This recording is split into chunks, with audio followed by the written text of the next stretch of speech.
My name is Allie Weis, and I'm from Baltimore, Maryland. I am here in Belgium as an English teaching assistant. I was placed at Howest Hogeschool, which is a university college in Flanders. Specifically, they have campuses in both Brugge and Kortrijk, and I teach at both locations. What inspired me to apply? So I was about to graduate. I was thinking about what I wanted to do with my future and how I wanted to really pursue my career after graduation. And I had previously done teaching jobs, but I had always done it as somewhat of a volunteer position. Honestly, I taught as a hobby. It's something that I genuinely enjoy and I genuinely like. I didn't think that I would take it in a more professional, career-oriented route.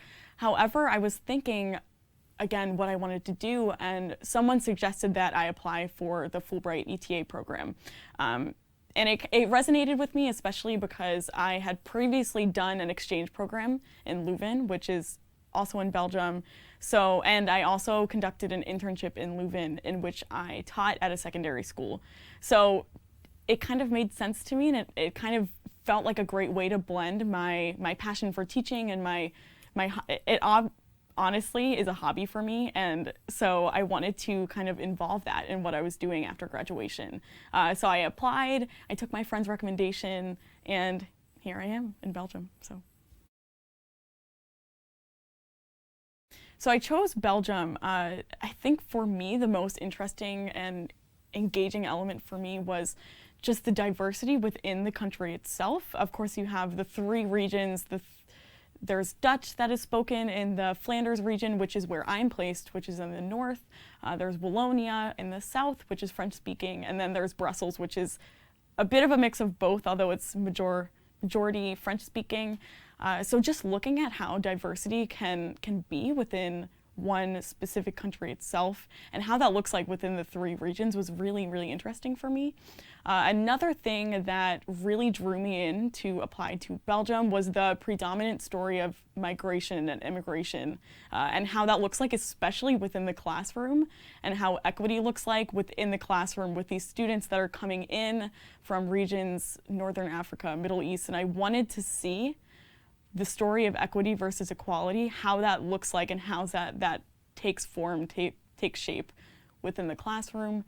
And then as an ETA, how I can be part of that integration process and really, really just serve as a mentor and a person to look for guidance.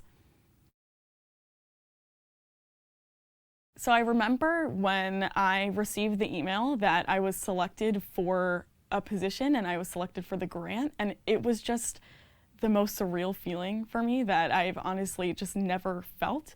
And I find that feeling kind of coming back to me and sneaking up during specific experiences and times where I'm in the classroom when students are really engaged. Genuinely, I see them engaging in what I'm teaching, and they come up to me during the breaks, during the mid-class breaks, and they ask me questions or share personal experiences that relate to what I'm talking about.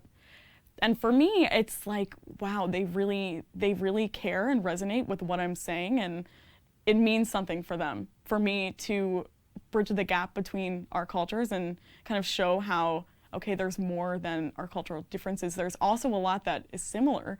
And I remember specifically there was one lecture that I gave on trauma-informed care in the classroom, which for me is something that I feel most passionate about, and I definitely at some point during my grant wanted to give a lesson on something that I studied a lot in university. And a student came up to me during the mid-class break, and she shared the most amazing personal experience that I honestly was not expecting to hear at the time.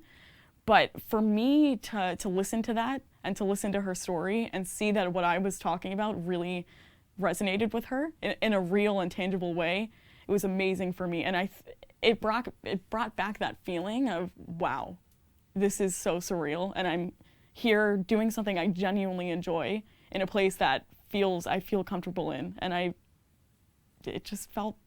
was just surreal, that feeling. So I think my life has already changed quite a bit, although it's only been a few months. I think personally, especially, I underestimated the amount of personal growth that I would see and experience during my time here. I've learned throughout my experience to navigate loneliness and homesickness and how it is to live independently in another country, and to really put yourself out there and tell yourself, okay, I'm going to really make an effort learning this language. I'm going to interact with the community outside of my time as an ETA. It was an experience that I expected to really push me outside of my comfort zone and really transcend the boundaries that I was used to at home.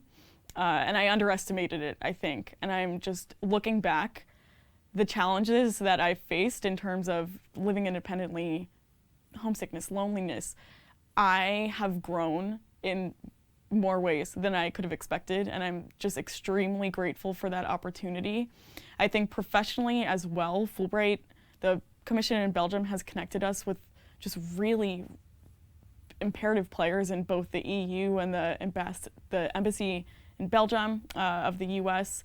So I think those connections and those networking opportunities that we've been given, and I'm extremely grateful to have, that has shaped, I think, in my mind where I would like my future to move toward and what I would like to do with my career after the ETA grant.